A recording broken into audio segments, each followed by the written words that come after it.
In this module, we'll try to understand the nature of foreign policy and homeland security and understand the key concepts associated with both. Further, we'll try to understand the major issues in foreign policy and evaluate significant foreign and defense policy actions taken since the end of World War II. Okay, let's start with a working definition of foreign policy. Well, it's any government actions that affect the U.S. national security, economic, and political goals. Basically, it's a big umbrella of a diversity of issues and topics, with a diversity of political and non-political actors. What makes foreign policy unique from the other policies we studied in previous modules is that there are two audiences we have to consider. Whereas traditional policies focus on the domestic audience, that's us, the constituents here in the country, we also have to consider the international audience. Foreign policy often gets called international relations because of this. It's how two or more sovereign actors relate to one another.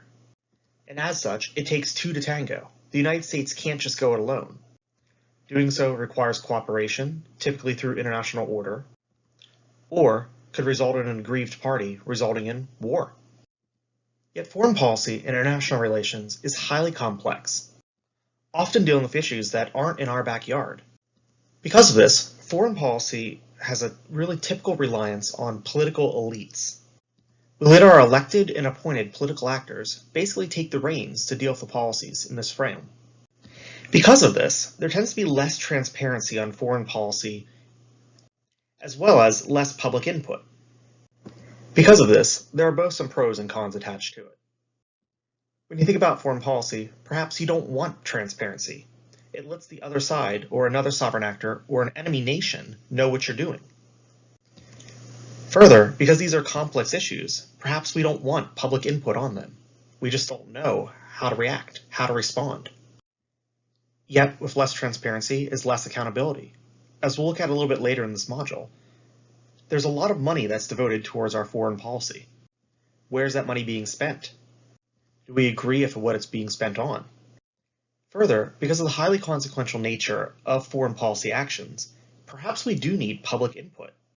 If the actions taken by the government as a whole don't represent what the people want, they could ultimately end up in war. War that the people find unjust or don't agree with, and ultimately have to spend to pay for.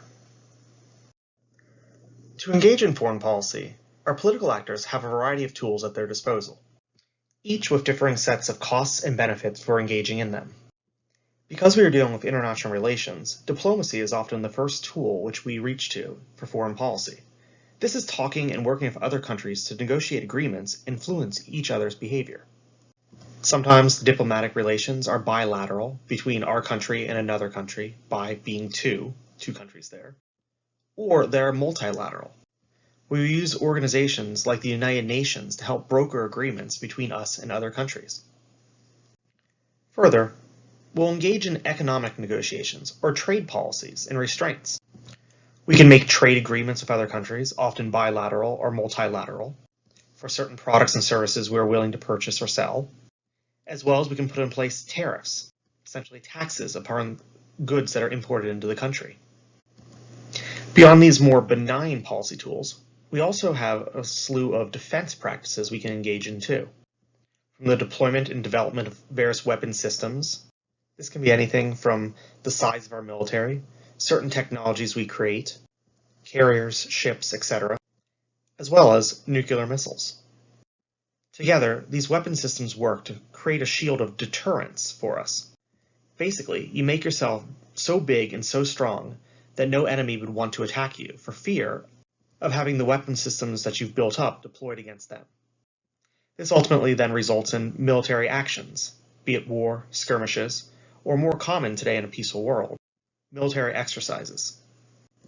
Finally, we can engage in foreign aid, providing military or other assistance, such as economic, to bolster and stabilize other countries. A large portion of the history of our U.S. foreign policy has been dictated and directed by a subset of foreign policy known as defense policy. Ultimately, these are the actions, or the military actions, taken by the government, and refers roughly to the goals set usually by civilian policymakers and the actions taken to conduct military affairs. Beyond the more traditional means of defense policy we'll examine later in this module, the United States also engages in foreign aid policy. These are unilateral transfers of U.S. resources, be it economic and military, to benefit a foreign entity. These resources include not just goods and funding, but also technical assistance, educational programming, healthcare. We give them to foreign governments, including foreign militaries, and also security forces, including local businesses, charity groups, international organizations, and other non-governmental organizations too. There's been long-standing broad bipartisan agreement on the moral and strategic significances of foreign aid. After 9/11, aid levels actually rose sharply, with policymakers seeing global economic development as a way to promote U.S. national security. Today, foreign aid is only about 1.2% of the federal budget, a rather small percentage of it, with the largest recipients going to friends like Israel, as well as countries like Afghanistan, Egypt, and Iraq.